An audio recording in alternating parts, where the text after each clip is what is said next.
All right. Hello, everybody.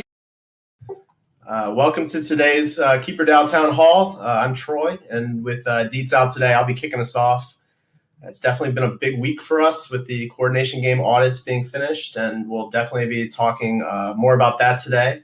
We've also announced 2 new hires this week. Zubair will be working with us as a back-end engineer, and we're super excited to have him on board. Please be sure to show him some love in the Discord. And also, several of you have already gotten a chance to meet Taylor, who's KeeperDAO's new human systems engineer, whether through Wednesday's governance forum or just generally in the community. Taylor fills a role that we've been needed for some time and has really impressed our team through the whole hiring process. He's going to be a great asset for us as we move forward, building and strengthening the community. And with that being said, I'd like to turn it over to Taylor and have him introduce himself and his agenda for today's town hall. Hey, thanks, Troy. Welcome, everyone. It looks like I think we're going to have Hazard discuss a few things around the CG and the audit completion. Is that still true, Troy, or are we going to proceed? I see him in the audience. Yeah, Hazard, if you wouldn't mind, would you come up and just explain kind of how the audit went and some things around that? Sure. Hey, everybody. So yeah, I know the audits were much anticipated. So auditing takes a long time.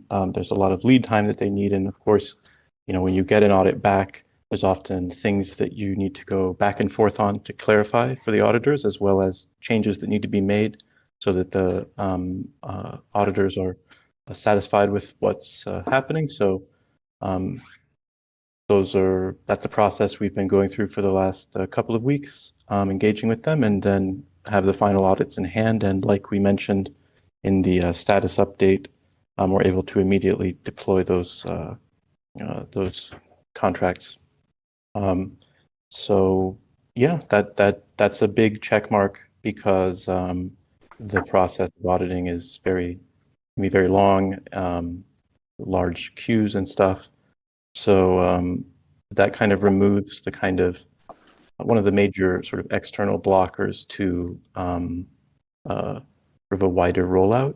And like I think we mentioned, there's a number of other things that are moving along at a quick pace as we're kind of angling towards being able to have have the system sort of usable by everybody in a hopefully fairly short order. So yeah, exciting. No, that's excellent. Thanks for sharing that update, Hazard. Well, I really just wanted to kind of leave it open to the community. I'm relatively new to the community. Some of you have heard a little bit about my background. I have several ideas of things we're going to implement. One being that we're going to do a little exercise here if anyone has time after some Q&A. The first thing is I kind of want to just hear from you guys, everyone in the community, what the key priorities are. And first, what are your implementations do you want to see? I think that it needs to be community driven, and I think that we need to rally around this great project. And so I'd be curious to hear from anyone in the audience. We can start with, what are the key priorities? What do you see as being the key priority? Anyone wants to come up?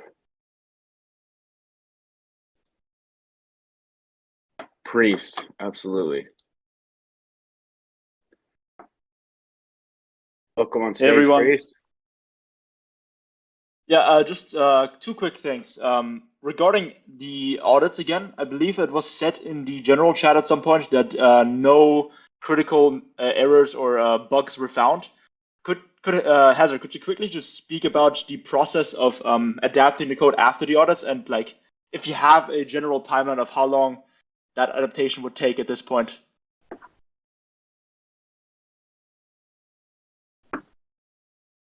Sorry, I was on mute. Sure. So the audits are complete. The code is in compliance with the audits. It's secure, and it's deployed on chain right now. So Oh, there's gotcha. no Okay, additional okay. back and forth. Yeah, Perfect. yeah, Yep. that whole thing is behind us now. Amazing. Thanks. Mhm. Also, second point would be regarding some concerns that I brought up a couple days back regarding the hiring process and kind of transparency regarding the wages for the current core team. Going at this from two separate angles, I think the first thing that I would like to discuss or kind of bring up as a point would be wage transparency and the wage ranges for the current core team, because I believe that those are not currently specified or public. And I believe, like, as the DAO is paying for those wages, I think it would probably be, in at least in my opinion, like a good idea to make those public. I absolutely love that. Sorry, go ahead, Hazard. I just wanted to reiterate that this is something that we're committed to in terms of ranges. There's no range. Everybody has a specific leveling and stuff in line with the Range, I compensation mean, like the guidelines. Rook versus UCC. So like breaking up those two and two specific ones. I understand. Yeah. Yeah. So as outlined on that compensation guidelines document, the all of this information should, the intention is to be very open about it. I'll tell you the reason that it's not today is just due to us we have to stand up a bunch of like documents and databases and not databases, but like there needs to be a Excel sheets, or this all has to be kind of on Notion or something that's consumable and that can be like, hit by a website, and that we can make sure that it's kept updated, because otherwise we'll get questions about this and questions about that. It'll be out of date. This has been a little bit of a challenge for us because we've been adding people and payroll is surprisingly challenging. So we've been doing our best just to keep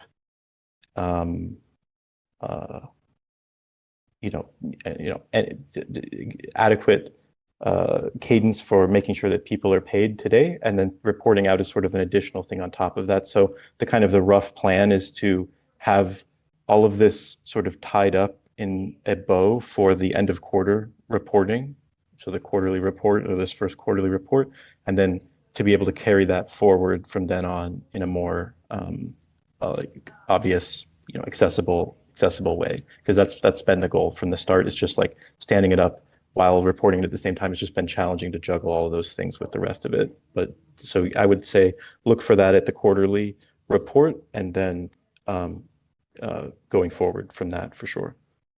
Okay, thanks. The second point was regarding the hiring process. I'm not really sure what the community sentiment on this is. My personal views are also not entirely set on this issue either, because I'm not really that familiar with the intricacies of hiring, especially in a very competitive area like crypto is, and MAV especially. I was kind of wondering, like, what you happen to plan some sort of community approval, or are there any plans for allowing the DAO to essentially like not really sure. We could either, because my concern is that at the current time we're hiring quite aggressively, which is obviously great, with obviously pretty high ranges as well in order to offer competitive salaries.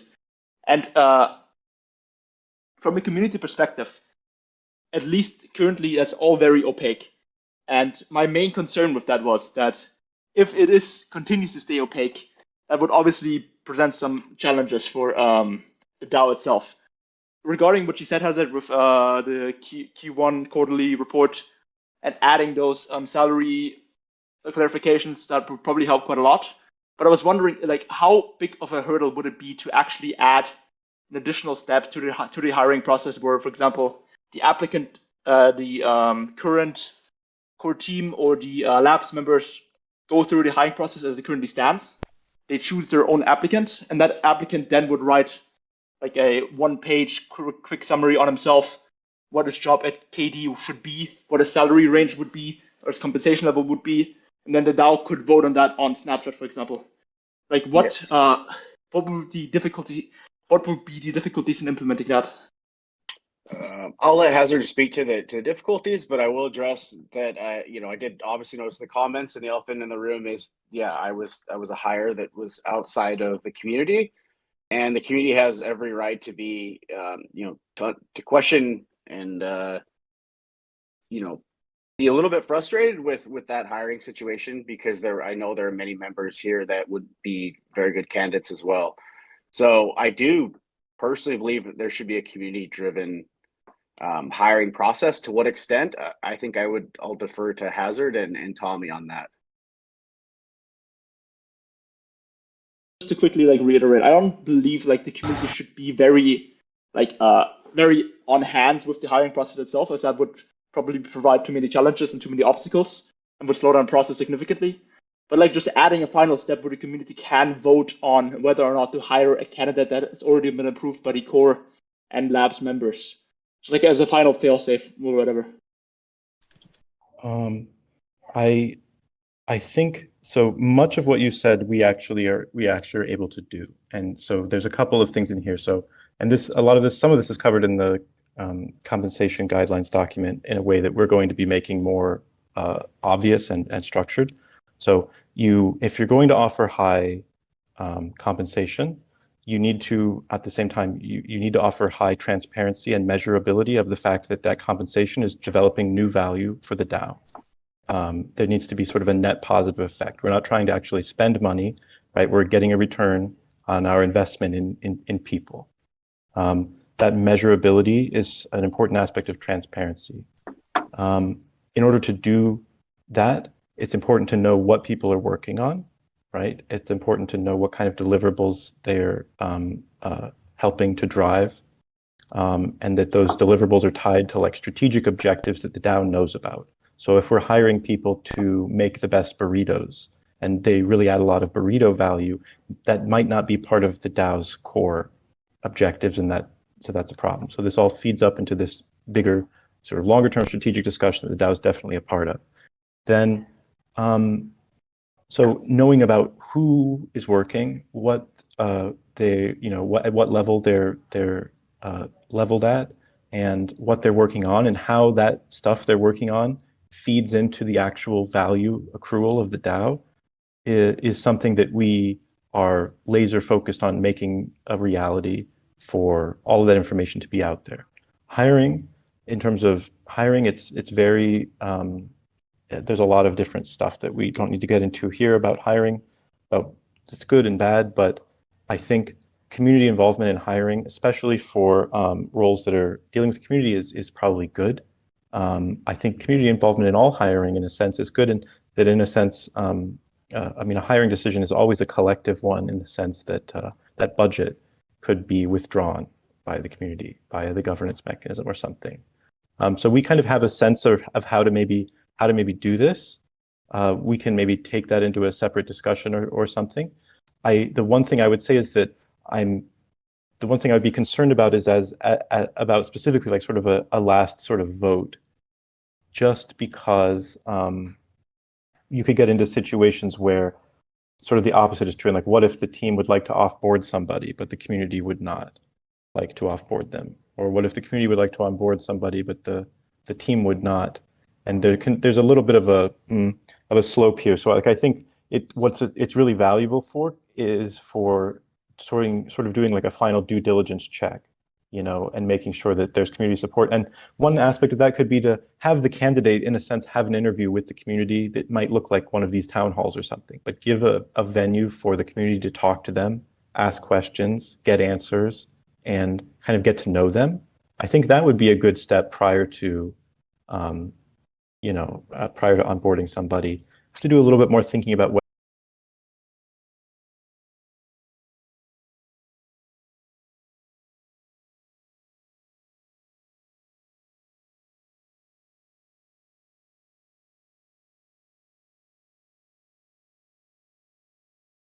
whether it makes sense.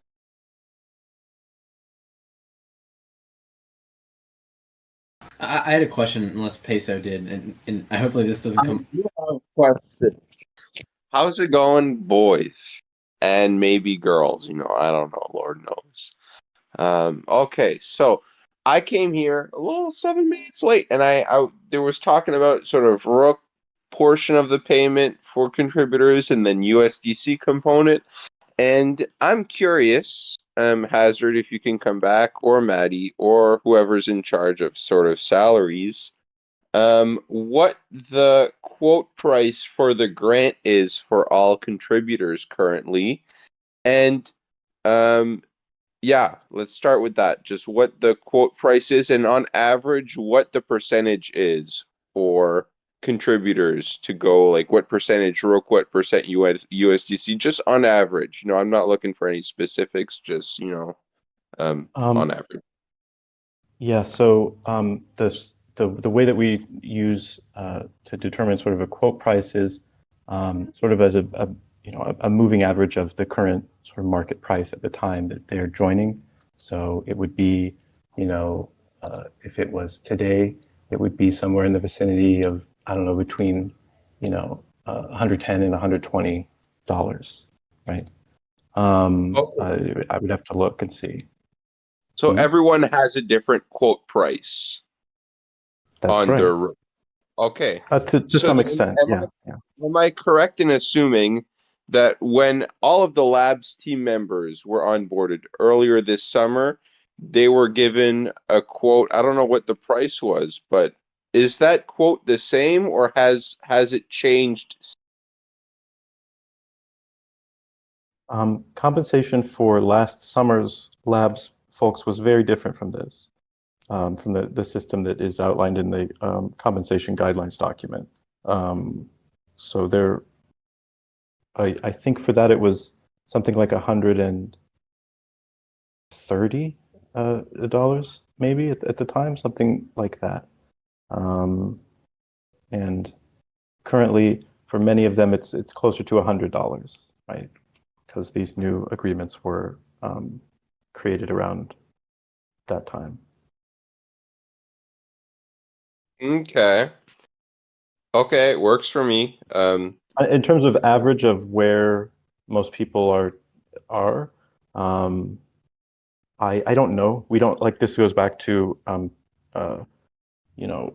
Priest's point about, like, I don't, if I had all this in a nice shiny, like, really spiffy thing, then we would just press a button and make it public, right? We don't. So I mean, we have all of it. It's just sort of, it's hard to summarize in a simple way.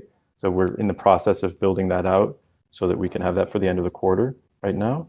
But it's the main consideration for contributors when you're talking about tokens and essentially stablecoins is especially if you're in the United States, taxes.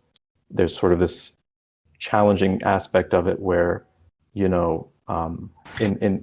almost every scenario, you're going to need to pay more taxes than the amount of stable coins that you're going to get, and so then it becomes kind of a challenge to figure out, well, what do you do? How do you deal with that?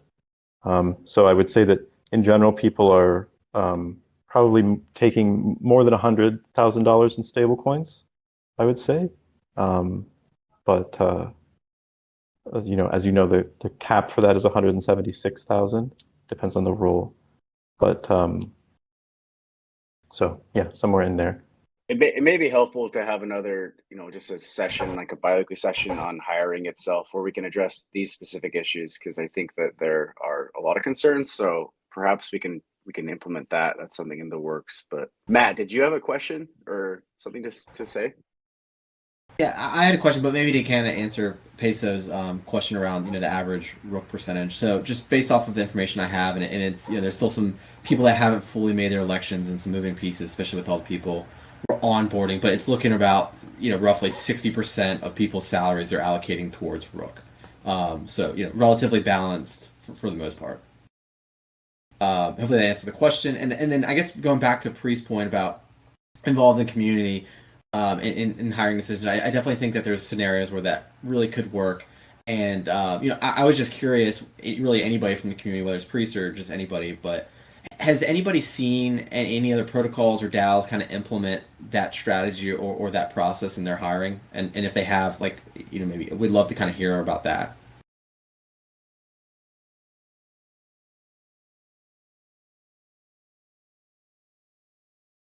I think Priest was trying to come up on stage. Looks like, oh, let's see here. Get him up. All right, should be.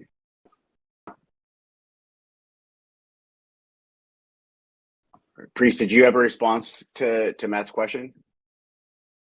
Sorry, having a little bit of technical difficulties. Yeah, regarding to Matt's question, I gotta be honest, I do not really have much insight into the hiring practices of other DAOs. So I believe if Synth has some examples for that, you can go ahead first. Yeah, I was going to say in a number of DAOs I'm a part of, namely Juicebox, because I think they're the largest and comparable in size to KeeperDAO. But all their hiring decisions are done by vote. Some of the larger contributors, who you can call the founders, have the majority of the tokens, so they can basically pass any hiring decisions that they want. But I think they only contain, like, I don't know, maybe 30% of the vote. So if 70% of the community kind of decides to say, like, hey, we don't like this person or we don't want to hire them, the founders and the core contributors can get overruled. And I think that's a good system to design. Like, I think labs maybe should have more of a say. But if the community is pretty unanimous in their decision to hire or not hire someone, and there's strong pushback, then that should be the case. But also I did want to bring up, I think you're working on, I think Maddie's been working on this, but the salaries are public. I think that's one of the big problems that I think the DAO and the community is having, at least in some chats I've spoken with people. People are very confused about how much people are making, what's the difference between part-time and full-time roles, and a lot of this stuff is not very transparent, and it's difficult for the community to make informed decisions about hiring if comps of salaries of current team members are not really released. So Thanks for your feedback. I think it's really a complex thing. I've seen it done both ways, where some roles in the community, like community-based roles, are voted in. Others where seasonal roles are voted in for seasons. But I've never been privy to a DAO that's hired core team members based off of a community consensus. And to some extent, there is consensus amongst maybe the core team, but I've never yet seen that. So it'd be interesting to see, if we were to implement something like that, what type of roles would that be, and would it be for permanent hires or full-time hires, or would it be more best served for seasonal hires or people that are elected for instance, a bounty? Yeah, just let me quickly add what my current view of a system like that could be like. So first of all, I believe it's obviously always a good idea to kind of harden the DAO, especially with a DAO that has treasury as large as KeeperDAO's, for like almost $100 million. It's probably always a good idea to harden the DAO against nepotism or other types of nefarious activities. Obviously, that's not an accusation against the current team or whatever, but at every single stage, it's probably a good idea to harden those kind of systems. So I just wanted to have like a certain fail-safe in place, so that we do not have to pull the nuclear option, like Hazard said, of pulling the budget completely if we do not agree with a single hire. Back to the point of how the system could look. I believe it doesn't really have to be that complicated. The core team and the labs can still agree on whatever person they want to hire and go through the current hiring process. And the added friction of just adding a single vote at the end of the hiring process doesn't seem to be very large to me, because I believe, at least with from a current gauge of the current sentiment of the community, I believe there would be pretty large overlapping between what the core team would think a good team member is and what the community would think a good team member is. So in in 98% of the cases, that hiring process would go through as it currently does, with an added friction of maybe 3 days for the voting period. So I don't really see what the big concern with a snapshot vote for approving hiring is. If you could add a little bit more, if you could flesh out your concerns a little bit more, Hazard, I would be grateful. I just don't see the friction of adding something like that. Yeah. No, I think it's less about friction per se, about that 3 days. Like we could, for example, do that during a during somebody's onboarding process or so, as part of other kind of rituals and stuff. I think it's more about maybe there. So the reason I'm saying I would want to just think through it a little bit, and we can do that, and we're doing that right now, is because of a similar point that you raised during the Wednesday meeting, which was like not quite being sure about what governance lets you do or not. And there's kind of a precedent that we're leaning towards of, making it so that the people who can drive onboarding are people who are going to have to work with the individuals that get onboarded, essentially, so that they're teammates or whatever you'd want to say. And this, I don't think, introduces a problem with that, right? Because like the process would be brought to that point by those, it would be driven by those people on this team who've identified this person, have sort of vetted them and decided that they would like to work with them, present their reasoning to the DAO, and then the DAO, is able to maybe meet them and maybe ask them questions, and then there's some kind of an approval process or like a confirmation process or something kind of like you might see for a cabinet appointment in the United States, at least, right? I don't think those things are in conflict, but I just need to think and make sure that that's true. What you probably wouldn't want is a situation where some person is either, people are either being voted in or out of teams because it doesn't really work, and I don't think that's what you're proposing. It just doesn't work just because people won't work effectively as a unit if their members are kind of constituted not randomly, but just by kind of drawing lots or something. So I think I don't think there's an issue with that, but I just need to think about it, and maybe we can see what we can do about making that part of the process. One nice thing about it the one reason I'm leaning towards it is because it forces us to make sure that all of the documents and everything are in order, and that all of these kind of transparency rituals and this hardening, like you're talking about, is in place. And so, because if it were not in place, then that would be a valid reason to call this out, right? And I kind of like that this would force us to ensure that was all in order, right? We've been moving super fast, and that's part of what KIP12 let us do. But I think part of that is to come now and start, now that we're kind of slowing down or coming to some kind of cruising altitude, to kind of step back and put things exactly like this thing that you're suggesting in place, maybe. So I'm thinking it through, and I'm not seeing anything that's jumping out at me as being a big, huge deal breaker or like in conflict with anything really that we want to do. I think and in terms of overhead, I think it would be less about. So one thing we've been struggling with is transparency is not transparency, but just all of this sort of communication and transparency. It's a lot of sort of overhead. It's kind of hard to do well. You really need some hands to shuttle this information back and forth, make sure everything is sort of collected in one place about this person and about all of these details of their onboarding and their background and everything. We have trouble even sharing this internally between people who need to know it. And then so we're really trying to think about how to better equip the org to push all that information around, so that we can snap our fingers and this kind of discussion and vote process at the end maybe is ready to go. So I'm talking about overhead. It's less about that vote itself and more about how do we squeeze all that paperwork into a format that everybody out here can spend 10 or 15 minutes reading, digesting, and then chatting, and then going, and making sure there's a good conductor for all that process and everything.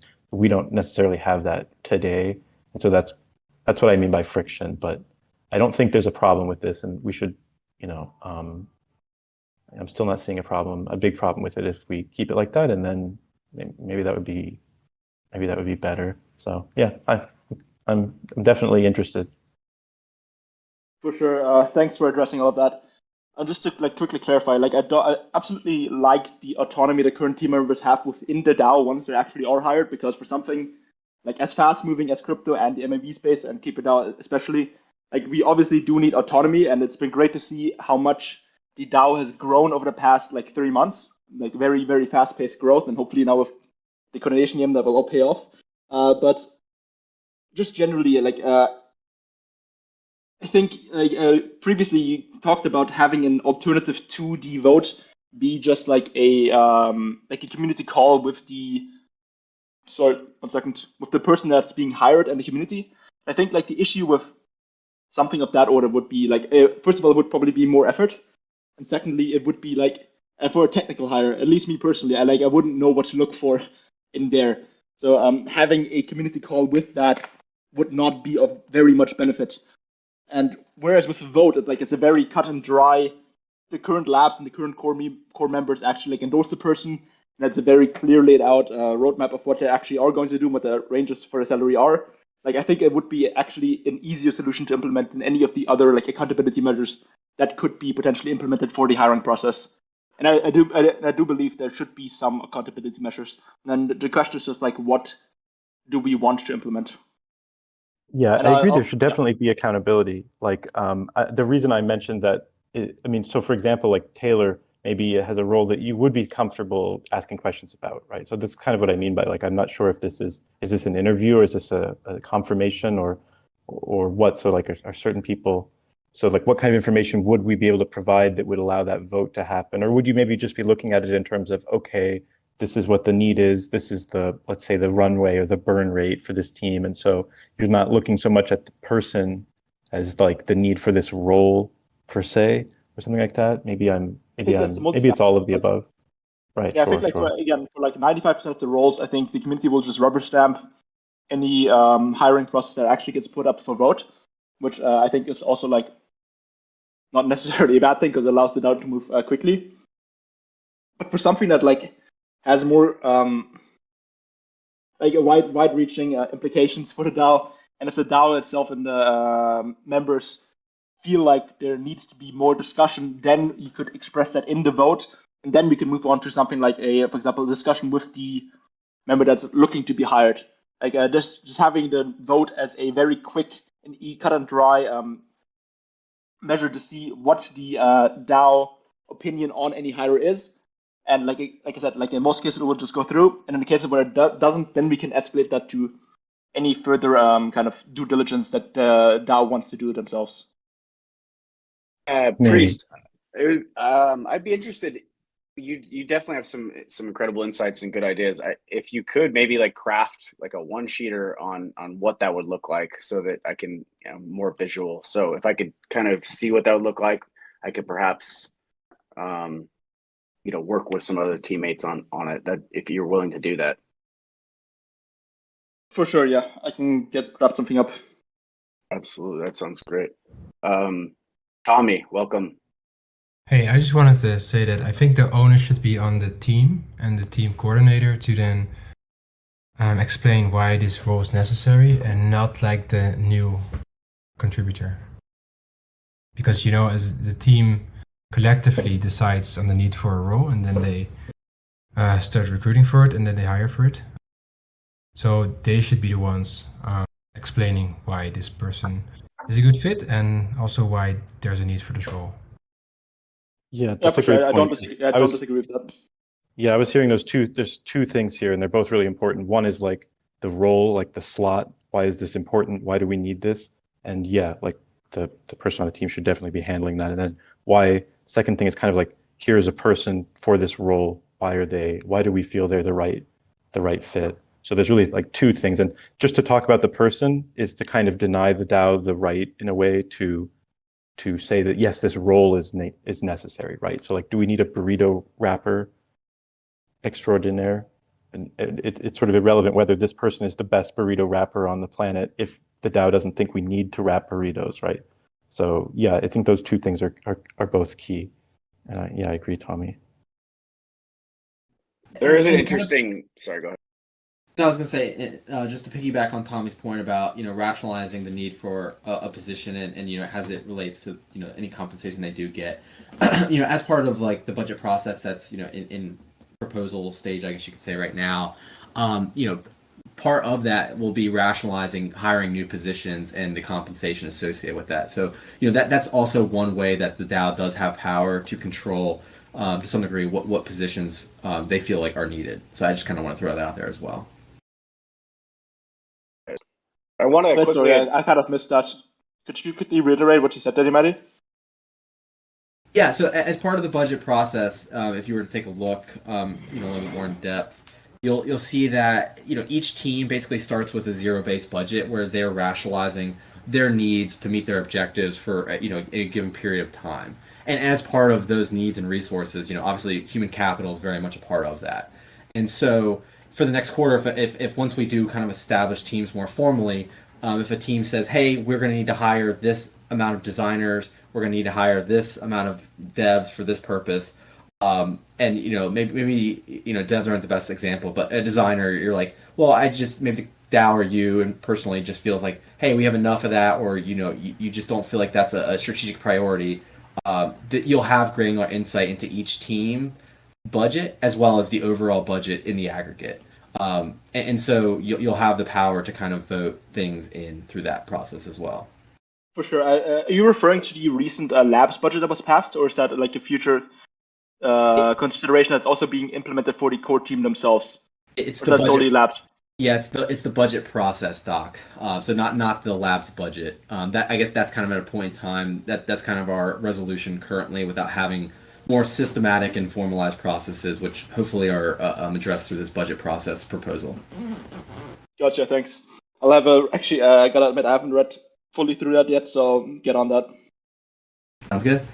Matt, while you're up here, I want to acknowledge there's the voice chat here from Al Cappuccino, and his question was he's curious who is directly and who is brought in by third party, not specifically like the compensation, but the cost of new hires for third party referral fees, I think, and specifically more recent roles. Do you have any comments on that situation? Yeah, so I know I'm actively tracking at least the financial implications of that, and I know I'm working with Tommy, and Tommy could probably speak better to the source of the recruiting efforts for kind of the new people. I would say from my perspective that the Bankless strategic partnership that we've had has definitely brought a lot of attention, a lot of applicants. I believe Tay, you were even directly from that. And then I think we've had one other who kind of read the newsletter. So I guess that's kind of an indirect recruiting process, and I know at least two candidates that have come through that. But again, Tommy can probably speak more directly to other recruiting sources and maybe who's come from those. Yeah, I think Taylor came from Bankless. We have a new marketing director, which hasn't been announced. Super talented guy. I think he also came from the Bankless newsletter. Then Zubair came to Objective Paradigm, and they charge like a hefty fee for that. But those are the only ones so far. I have started to work part-time a bit with a recruiter that wants to be part of us full-time. And I think I'd like to move forward with her and have her become a full-time member, because it'd just be so much more cost-effective. I think she will be able to deliver what some of these external agencies will be able to deliver as well, I guess. So that's a little bit of insight in that. Probably what I also would like to see is kind of open source like these fees. For instance, if like a community member brings in a lead and that becomes a new hire, then why shouldn't they be rewarded? So that's something I'm also thinking about. Great. Who is she? As a quick curiosity, Daddy, do you happen to have like an idea of the rough run rate at the current Rook price? But with regards to our Rook asset, our assets, like what we hold in Rook. Just like a general run rate in either UCC and Rook for the entirety of the DAO. Yeah, I do. I have that pretty well calculated out, and it's kind of a moving target with all these people because Tommy's doing too great of a job, really. But I won't give too specifics, but just know that we definitely have sufficient runway on both assets, and the Rook buyback helped out a lot. So I guess I can leave that. And then, to Hazard's point earlier, we, as part of that financial reporting, I guess, component of that overall report, I'll definitely have the full details of that financial runway in multiple levels, not only just payroll, but you'll see the full detail there. I mean, because this is something that is understandably could worry people that we're growing and they don't know what the implications of that are. Like I could give a little bit of an outline that at our current complement plus more, we could probably increase the team by another 50% or so from here, with the fairly generous average compensation. And we would have sufficient resources in the DAO treasury to run, well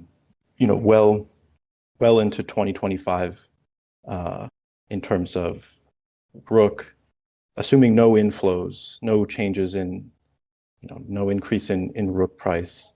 And then we would still have, some more than $20 million in stable coins, and we would have all of our ether as well, and we wouldn't have touched strategic reserves. So in terms of like burn rate, we're in a very, very good place.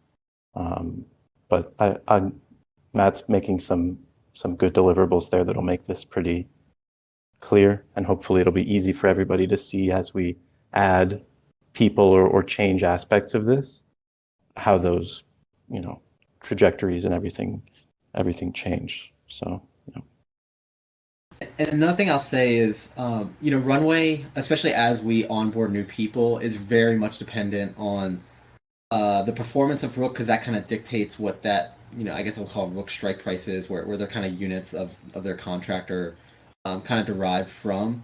And so, as CG, the realization of what that maybe can bring, and maybe that has some impact on Rook, that gives us more flexibility to onboard more people, because that runway looks a lot better, because we don't have to offer as many units, because the price of Rook, hopefully has increased, dramatically. But that's kind of all speculation, but that is a very big component of future runway and onboarding. Yeah, so like we kind of modeled the worst case. So in the worst case, tomorrow we press a button, we add like 6 or 10 new contributors. The price of Rook doesn't go anywhere, and CG doesn't make a single cent, and we all just kind of sit here and play video games for the next like 4 years. Then in 4 years, the DAO will still have like $25 million of stable coins and all of its Ethereum, and the strategic reserves will be, still have all their Rook and everything. So, and this is assuming no yield on any of our assets. I mean, this is just like absolute worst case scenario. So yeah, so in terms of the growth, I know it seems like it's been a lot quickly, and there's other folks who we're excited to introduce you to as well, who've joined. And this is, but even in these, like in this, like the most, I don't know, shitty, like do nothing scenario, DAO is extremely healthy for years to come. And obviously we expect there to be better scenarios. Otherwise, I think the DAO is going to need to do something else with its money, right? So. Yeah, for sure. Like also, like my general curiosity was not necessarily from like technically running out of money, but rather like where's the break-even revenue for the DAO, where the that's another good one. Yeah. Yeah, totally. Yeah, I mean, the goal is obviously to be, in the black, right? Like, I mean, some upfront investment's important, especially during growth, but what the real like key component to that is to understand what coordination game inflow looks like, right? That's like the missing piece that we don't really have to complete some of these models, but certainly in terms of like Ether and stablecoins and other stuff, like hopefully those positions are going to be more productive soon, yeah, there should be sufficient value return that we're obviously profitable and not drawing down over time, right? That's how this works. So yeah. I've been here for like 10 minutes, boys. I have a question. I have multiple questions now. First of Sorry all, about that, Peso. no, it's fine. It's fine. Who is that girl? Is she in this call? Can she introduce herself to us? You know, let's be sort of forward thinking on this. And then also I forget. I had like I had so much in my mind, but none of it is all left. Rip. All right. Well, I'll let you guys know if it comes back. I'm sorry to interrupt. Okay. Well, 3 questions I think. First, not telling. 2, no, and 3 also no. She is currently still working a full-time job for a big gaming studio, and she has a non-compete. So we have to kind of, play it a bit more coyly, I guess. So in time, if we both want to move forward, then of course, I will introduce her, but it's a bit early, I think.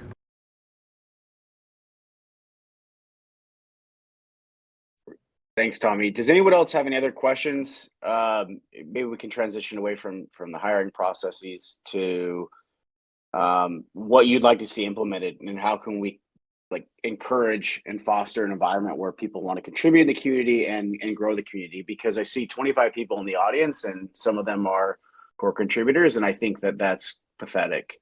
So I think it needs to grow significantly, and how we're going to get there is going to be a collective plan. So I would appreciate any ideas.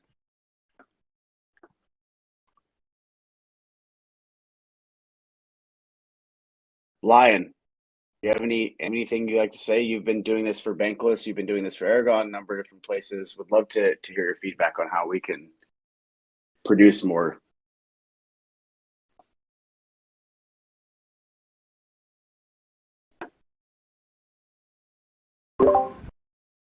Hi everyone. I think this is my first meeting here, so firstly, thanks a lot for the opportunity. And I've been hearing a lot of things about KeeperDAO and from Tay as well.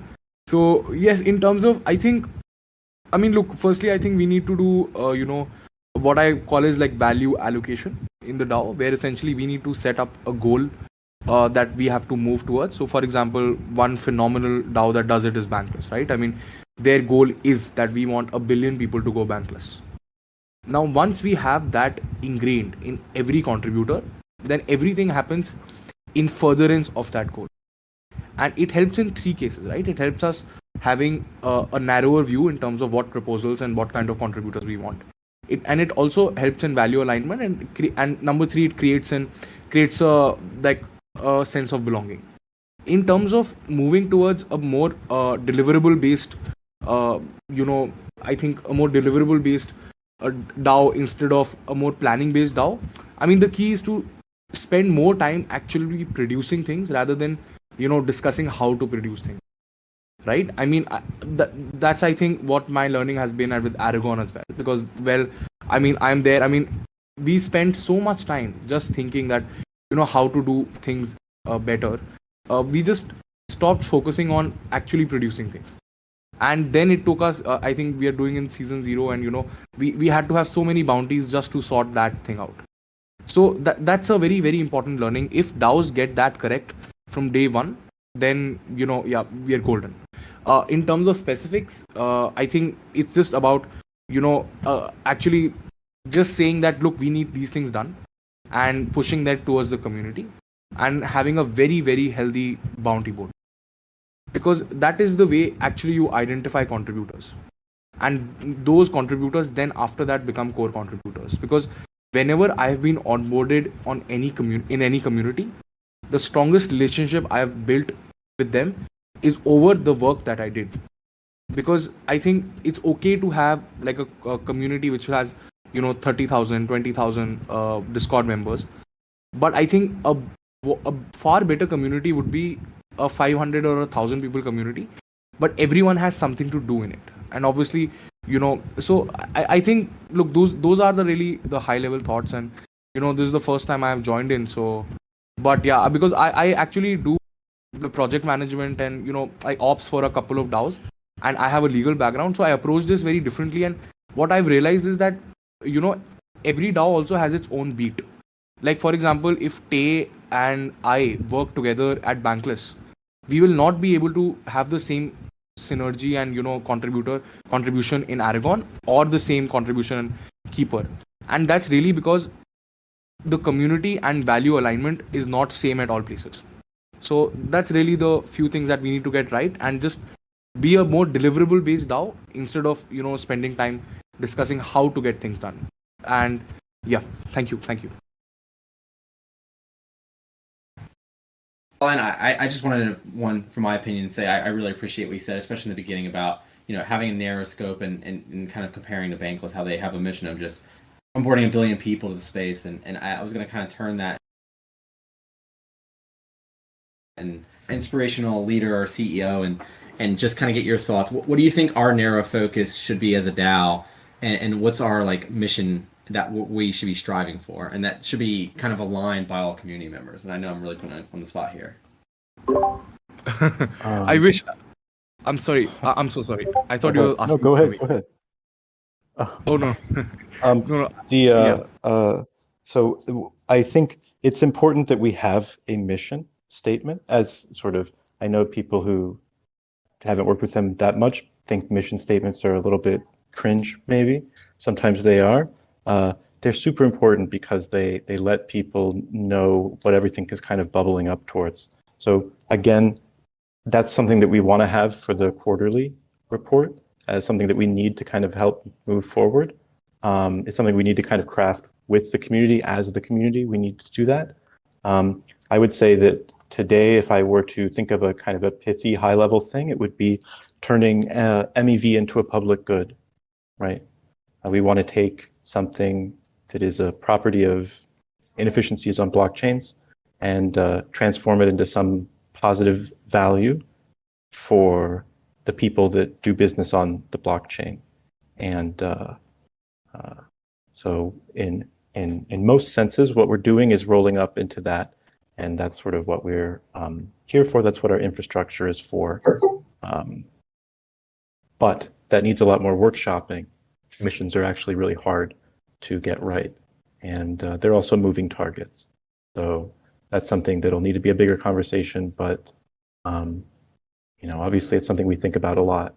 We discuss a lot with other people we're working with as well. So we should be discussing it here as well. We're often so involved in sort of the moving parts of governance and proposals in front of us that we don't talk as much about those big picture things, and we probably should. So good point, very good point. Thanks for your comments, Line. Really appreciated. Starfire, do you want to go next? And then it looks like Synth came up and Young Peso. I'd like to grab those questions. And then if anyone has time to transition to the general voice for a little bit of an exercise, otherwise we may be able to postpone it. But let you go first, Starfire. I'd love to hear from you. Yeah, it's just like a short comment regarding like community engagement and like growing a bigger community. I think given like Rook's price performance and the way that the market has been acting over the last couple months, I think it's unreasonable to expect massive turnouts and to have like a massive thriving community. We have some core members who've been here for a long time that are always engaging, but I think most of that community growth will come organically as we kind of spread our tentacles and integrate with a bunch of different protocols across the space. I think a lot of the community growth will be organic and not something that can really be forced, if that makes sense. Absolutely, and I agree. And I wasn't saying that our turnout is it's just more of a reflection of it.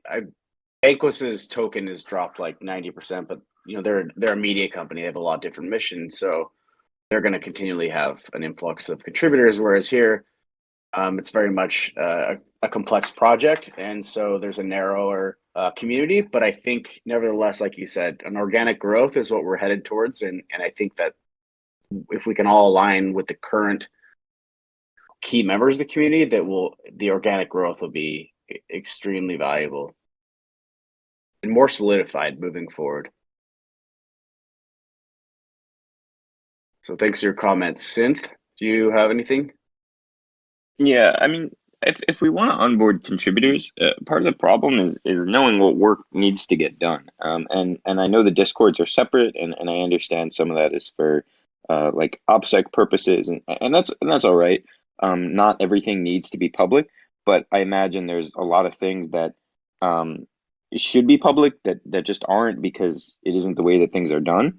And we're not going to be able to onboard contributors if there's a big info asymmetry between labs and some of the other members in the Discord here who are eager to help. And the grants was started by Lapras, and then I'm not sure really where that responsibility fell. I know you guys have been trying to fill that role for a long time. I think that falls under you now, Tay. So bringing back the grants program would be huge. I think that would be a first step. And then beyond the grants program is really just integrating this asymmetry between labs and the DAO, because this is KeeperDAO. This isn't Keeper Labs. And Labs is helping to build the DAO, but it doesn't need to be the only group helping to build the DAO. KeeperDAO is the larger organization in my context, and Labs is could just be one of many builder groups contributing to the DAO at a certain point.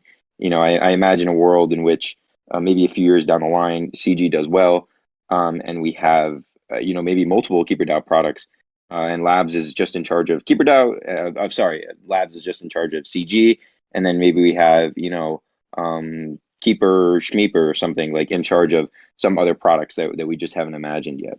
And I think we need to be thinking towards these larger structures before the gap gets too big between Labs and the DAO, which is it's Labs is now outnumbering the actual community members. Like I think Labs is almost growing faster than the community itself, and that's not really a good thing.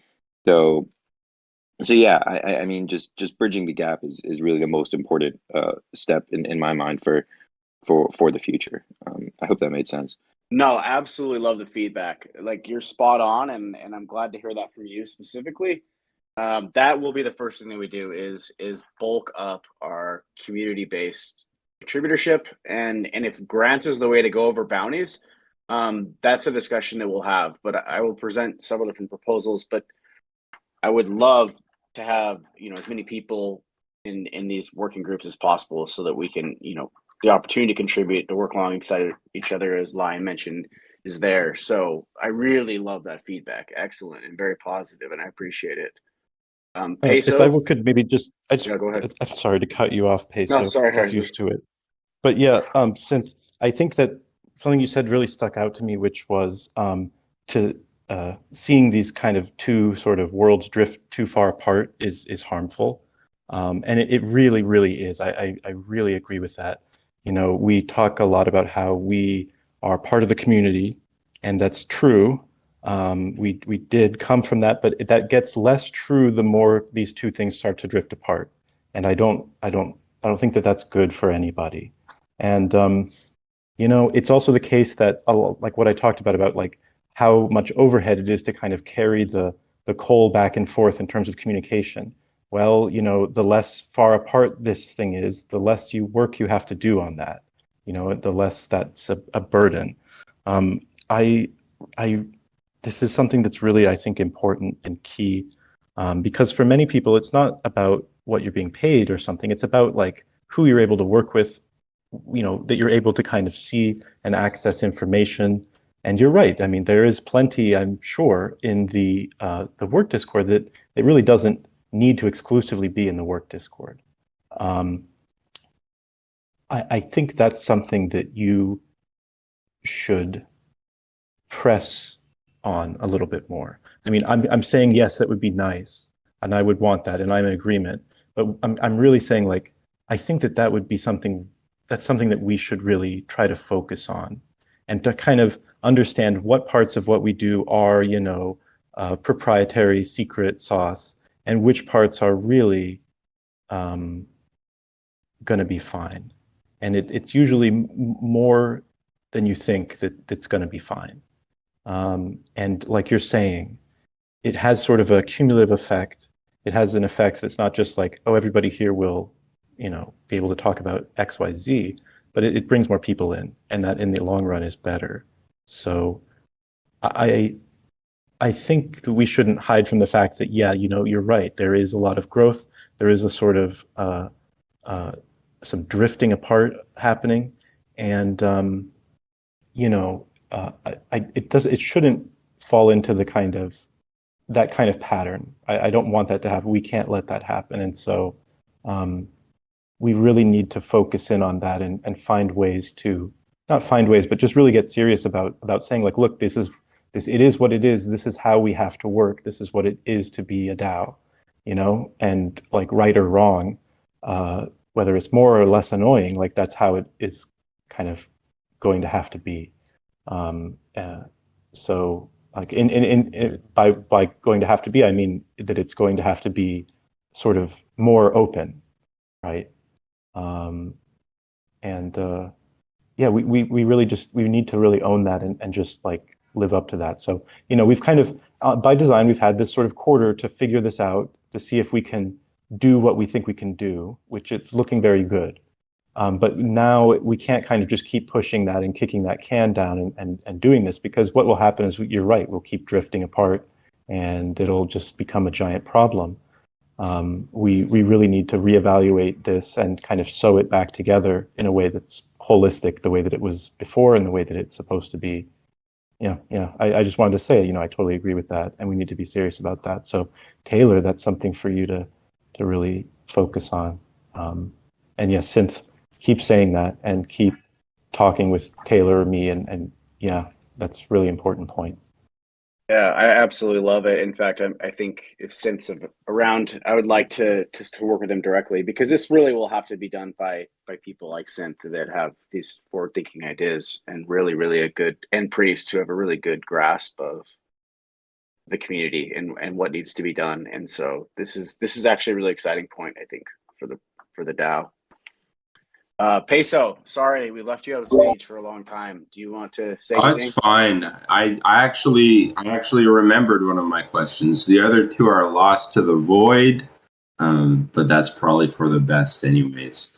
Okay, so this one is pertaining to this weekend, I think. Tommy wrote, as a token holder, just me paraphrasing, I would be okay with sort of 5 to 10% APY on the X-Rook staking pool.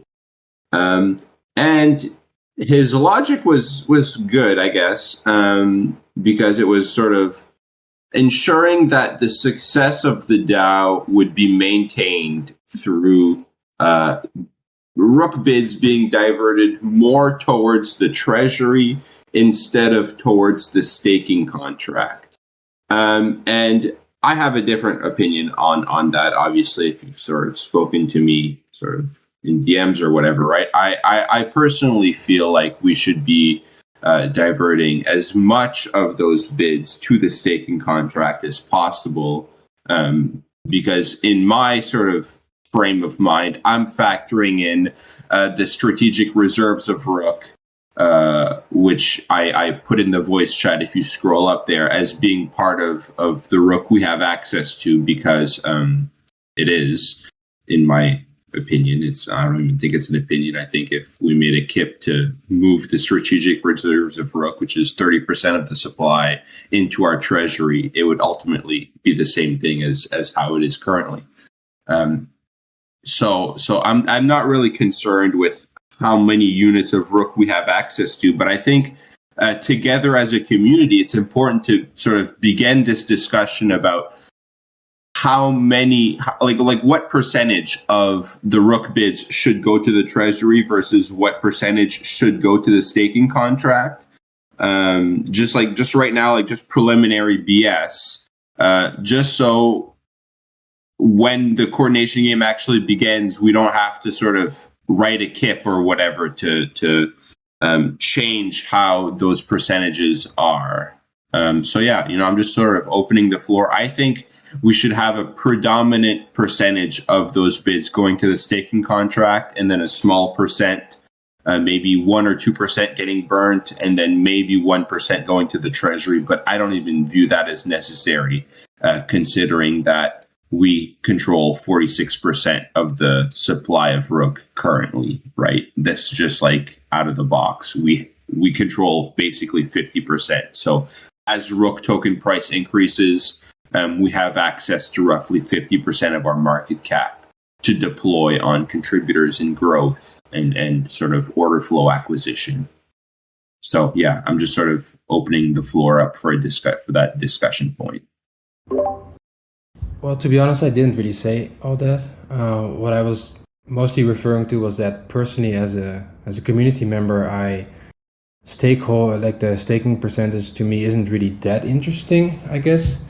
It's more that the more order flow we're going to get, the more the Rook price is going to go up, and that will have like a disproportionately better impact on like our returns on of investors. So that was kind of the only point I was making here.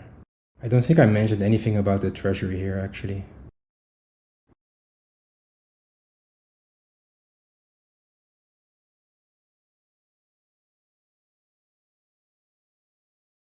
I mean, yeah, I completely agree with Peso's point. Especially like in the early stages of the coronation game, I think it makes complete sense to direct a large majority of the proceeds to the staking pool just to like bootstrap. Obviously, there's an overused word, but the flywheel, because like it or not, like Rook price increasing will increase the actual perception and the actual attention that KeeperDAO will get, which will in turn drive both adoption of the coronation game by users and just normal people looking to trade, and also new protocols looking to actually integrate the coronation game into their protocol. So I think like it definitely makes a lot of sense, and I fully agree. Also, like it definitely is a good idea to like sort it out before we actually launch, because like trying to do that afterwards would again just like add unnecessary friction.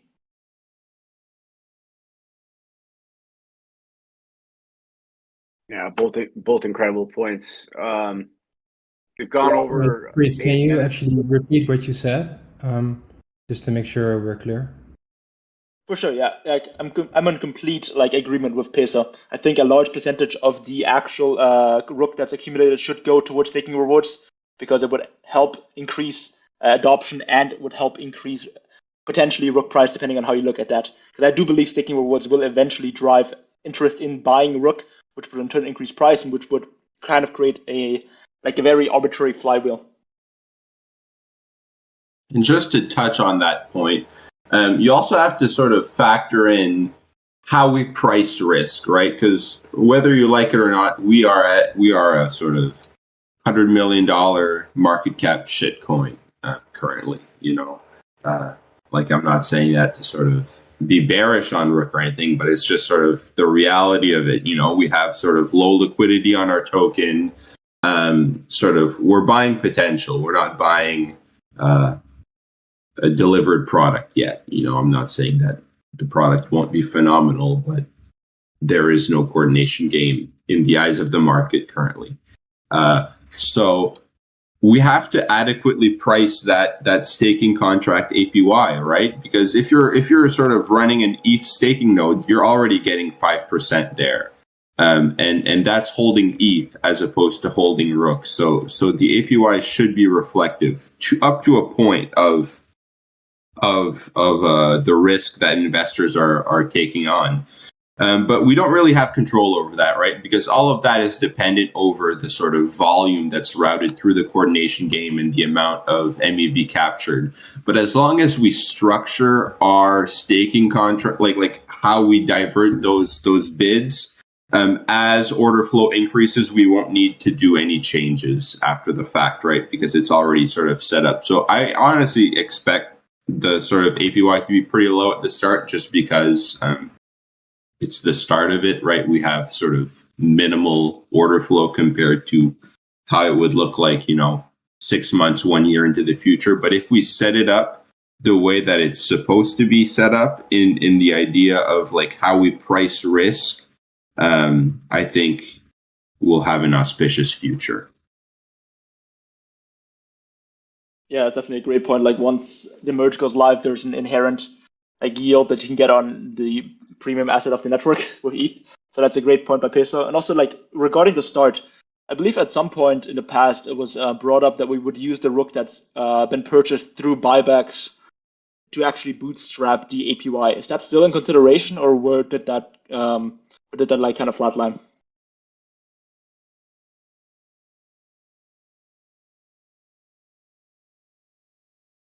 I don't think we have like a formal proposal on it. I don't think it's a yes or a no. I just don't think we've talked about it.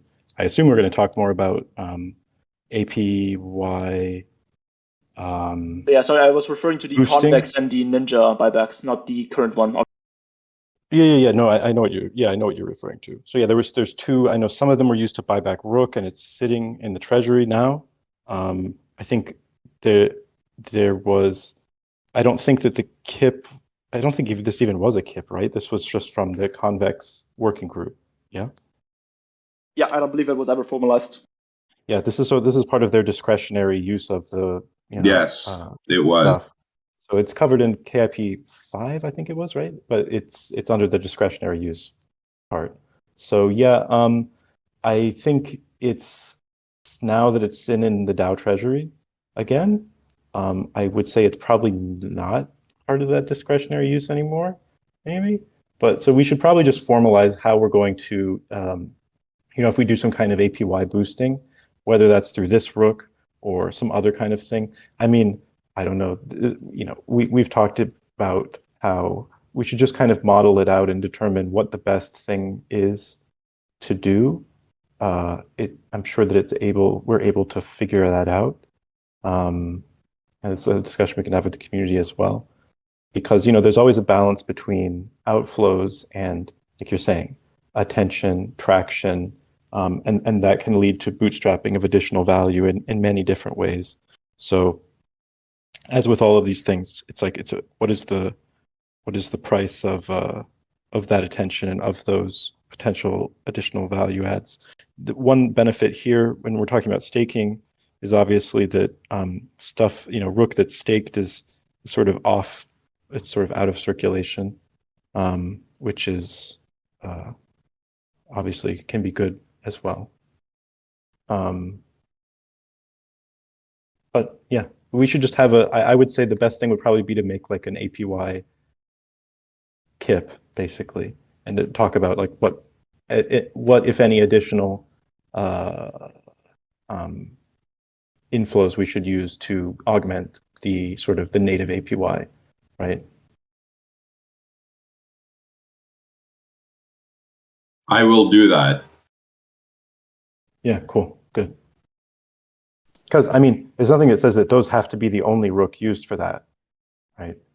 Or so there's many moving parts. This is like in addition to this idea of where we split, how we split the inflows, stuff like that. So, yeah.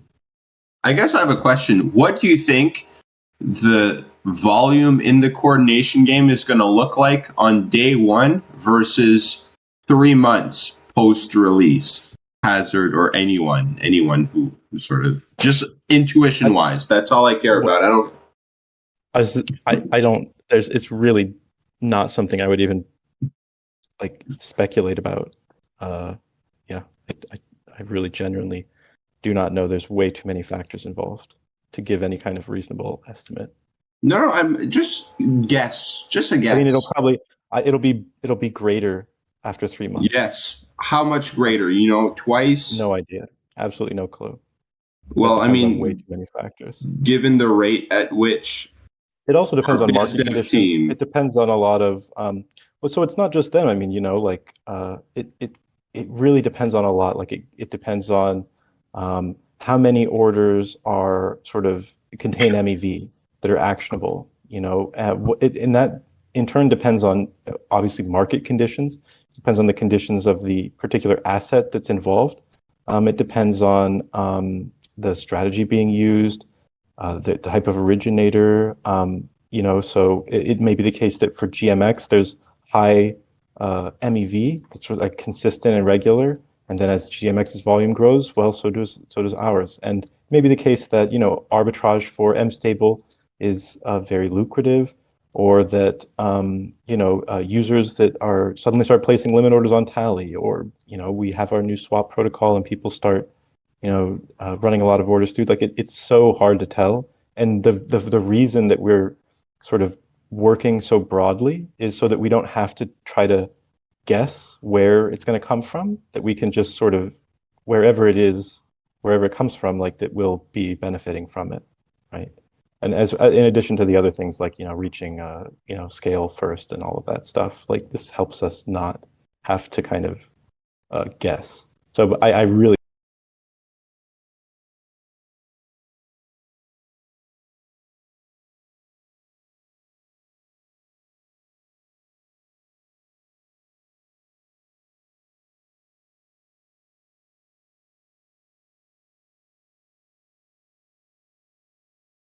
we don't know. You're going to be hopefully producing a lot of interesting numbers that many people haven't seen. And so there's going to be interesting stuff to learn anyway, like about the way that these markets work and where this kind of MEV can come from. So we have our informed theories and stuff, but there'll be a lot more hard data to look at once we sort of are fully live. So yeah, we should know more soon after launch and start being able to make those kinds of judgments much better. But it better be more, right? Otherwise, what are we paying all of us for? I agree. Okay, well, that's all I have. I could ask some spicy questions, but I won't. Thanks, Peso. Appreciate it. Not ready yet. All right, everyone. Honestly, it's 17 after the hour, so if you have to jump. I think at this point we'll probably just finish the call. I can stick around if anybody wants to just chat about the community generally. Otherwise, everyone enjoy your Friday. Go out and do something fun.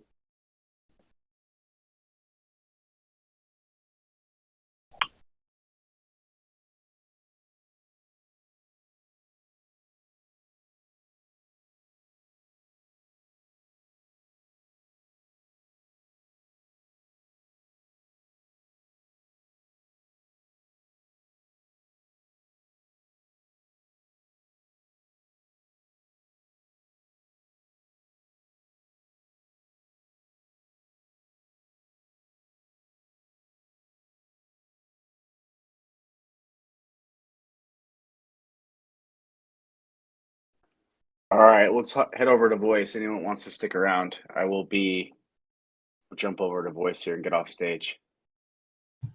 Thanks so much, everybody. Thanks, everyone.